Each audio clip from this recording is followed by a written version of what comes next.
we've covered the leniency, the worrying leniency with which we increasingly treat paedophiles. Isn't it time? Let me know what you think, folks. Give me a call. Isn't it time we just said to every paedophile, right, you're nicked, you've been convicted, that means you're a paedophile. You're going to jail. You're not walking down the street and nipping into Pret-a-Manger on your way to the pub after this case. You're on your way to Wormwood Scrubs. If we told them that, then I guarantee you this soaring paedophilia problem that we've got in this country would dissipate. So what do you think? Is it time to send all paedophiles to prison? 0344 499 1000. Let me know what you think. Let's go back to Mike now. Mike, let's talk about policing generally. 2024 was as disastrous as most years. The rate of crime solving is frankly risible. I mean, it's almost comedic.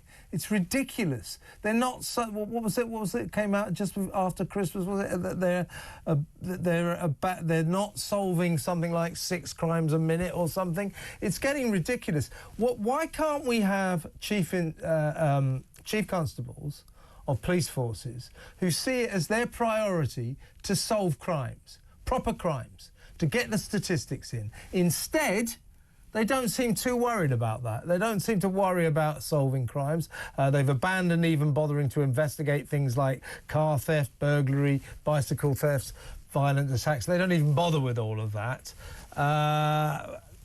And you know, they spend a lot of time, you know, as they say, patrolling the tweets and not the streets. They've got officers like going through social media all the time, wasting taxpayers' money, calling on Telegraph columnist Alison Pearson to say she might have tweeted something a little bit dodgy a year ago. This kind of wokery, this nonsensical left-wing approach to policing has got to stop. Why do not chief constables of our various constabularies realise that what we want them to do, what we want coppers to do, is to get out there and catch the bad guys? I absolutely agree. And this is what these police and crime commissioners who we vote in are supposed to emphasise and say what the public want, but they don't seem to do that. And what you have with senior officers, they're all about my age, you see, and I remember when the Macpherson report came out, there were certain ambitious people who were chief inspectors and superintendents at the time, couldn't wait to show how racist they were and self-flag rate and things like that. And these ambitious people have all got to the top. And they're obsessed with the wokery, they're obsessed with the diversity, every form of diversity apart from diversity of thought. So, for example, the Metropolitan Police, at the last inspection by Her Majesty's Inspector of Constabulary, the people who go and check police forces, of 8 categories, one of which is catching criminals, solving crime, out of 8 categories, they were inadequate in 7 of them. Now, the response to this, and Mark Rowell is one of the responses to this, is to have a diversity directorate and a race action plan. But the trouble is, Kevin, when they sit around a big table, the senior officers, and they say, look, we've been found inadequate, 7 out of 8 things, hopeless at solving crime. We've got this race action plan. There's no one who puts their hands up and says, you know, should we stop doing this? They all think the same. They all think in the same way. And this is a big, big problem because we now have a Labour government who all the ministers think the same. So anybody who says, oh, excuse me, there shouldn't be another one of these race action plans, let's just get on with catching the bad guys, whether they're black, white, brown or green, will just be condemned as a far-right thug now. Well, exactly. I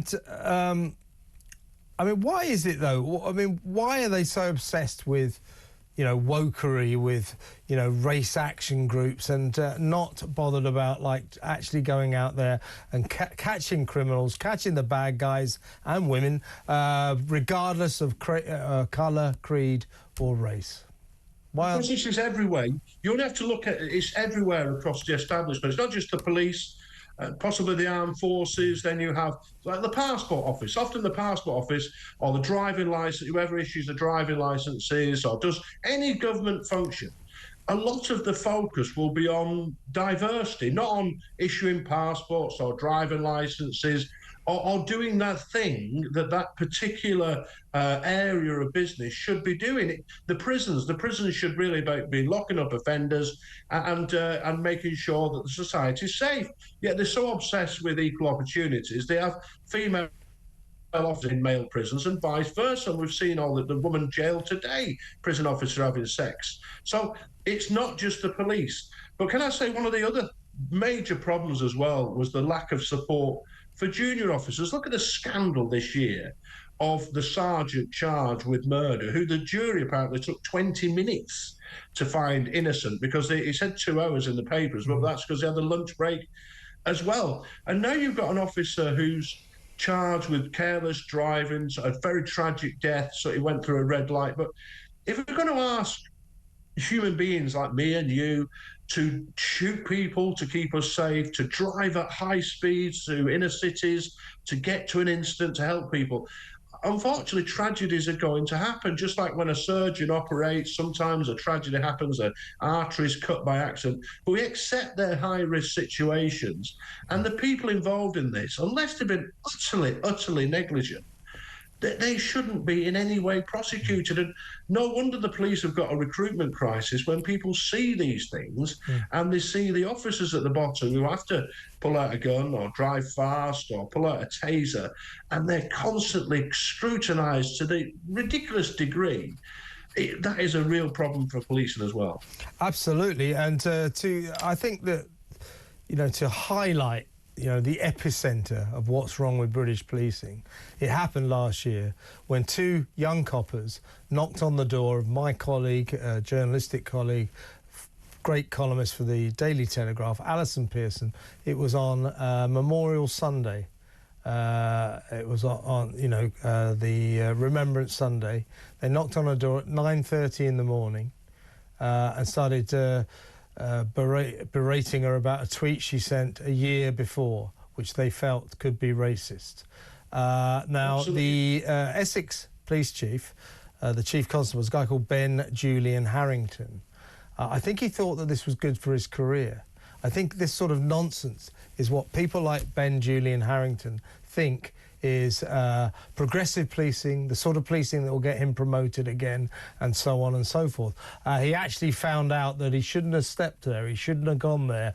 There are areas that are too sensitive, and the people of this country were disgusted by what happened, and they had to drop all investigations and all inquiries. That's quite encouraging, but getting that message through to the Ben Julian Harringtons of this world, these woke chief constables, I think is going to be a very hard process, because they genuinely believe in all this. They want to list non-crime hate incidents. They like doing that, monitoring the people illegally. I don't think they should be doing that, but they like doing it, don't they? They do. And I'll just give you some examples of that. That me personally, I have an expertise of catching people with images.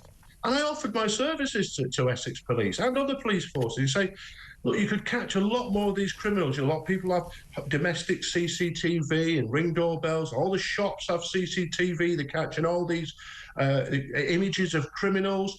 But what you have 5% of burglars are ever caught, 1% of thieves. And they just don't, we say, we don't need that. You think, well, why don't you need it? Because this is a way that you would catch prolific criminals doing bad things. But the focus has been taken away from robbery and burglary, rape and the like. I mean, stranger rape. I did a Freedom of Information Act request into that. Only 6% of stranger rapes. Now, when a rapist is known to the victim or the complainant, it's very difficult often to solve the crime, because one says, she said yes. The victim says, I said no. And you've got the wisdom of Solomon to try and who is telling the truth there, whether there's DNA or not. With stranger rapes, there's DNA, you can see the awful injuries on the victim, there's fingerprints, CCTV. How can the police only be solving 6% of stranger rapes? So the focus has been taken away from all this. And while those 2 officers were speaking to Alison Pearson, of course, they weren't arresting car thieves, the people robbing the local shop or burgling somebody's house. It's an absolute scandal, the level of crime. They got put in special measures, and one police officer said, "Oh, we were taken out of special measures." It's almost like it's a victory. It's like coming 17th in the Premier League. You've just avoided relegation, mate. You really need to buck up your efforts. But they think that coming out of that is good enough, and it's not good enough. The police should be making the streets and our homes safer rather than focusing on nonsense. Absolutely. I know all about coming 17th in the Premiership. I'm a Fulham fan, you know. We consider 17th to be a triumph. But one last point, Mike, because I think the other major policing story of last year was just how long it took to bring charges against those guys who were filmed knocking 7 bells out of 3 police officers at Manchester Airport. Two-tier policing. Two-tier policing. Yeah, I was going to say that on July the 23rd. August the 15th, to be fair to Manchester Police, they passed their file to the Crown Prosecution Service, and then it took till just before Christmas, so the best part of 6 months, before they finally got round to bringing charges against those guys, and their trial happens later this year. Why did it take so long? Because those guys were Pakistani Muslims. Because if it had been 2 white thugs who'd come from a Milwall football match after a few beers, they'd have been swiftly dealt with. I think the fact that the officer kicked one of them in the head didn't really help the matters in a way with the charging.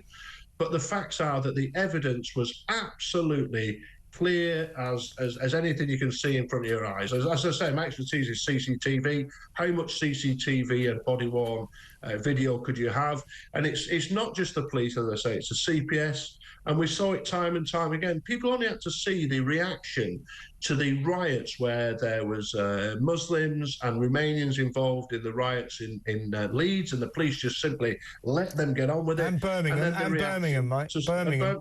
And then Southport, then we saw Southport as well, and people are just sitting back, and you only, as we said at the very start, that you're seeing Hugh Edwards getting a suspended sentence, and then you're seeing some woman who's got no previous convictions writing, "I'm going to burn down a mosque." She's got no ability to burn down a mosque. She's got no real intention to burn down a mosque. She's done something stupid where she should get a caution.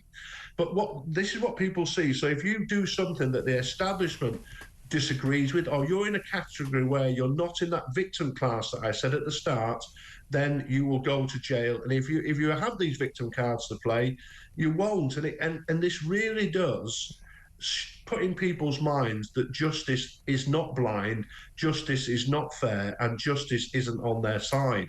And that's a really bad situation for any society to be in. Absolutely. I think we need to get rid of 2-tier policing. We need to get rid of these chief constables who are obsessed with community relations and dancing the Macarena, and replace them with chief constables who want to solve crimes, make the streets safer, and as I say, stop treating sections of our community, particularly Muslims, with priority treatment, special treatment.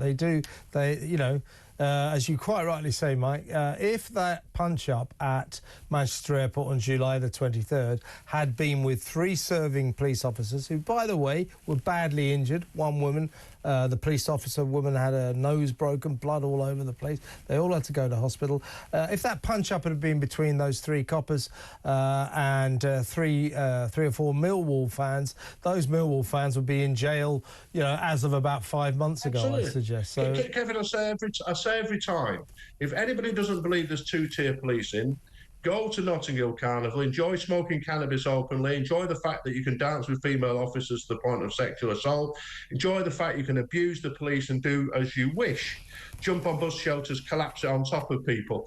If you don't believe there's 2-tier policing, go and do that, and then go to Milwall Football Club on Saturday and do exactly those things and see the difference in the type of policing that you face. There's an experiment I challenge any left-wing professor, expert who tells us there's not 2-tier policing. I shall come and film it as well, so we can all enjoy the fruits of that research.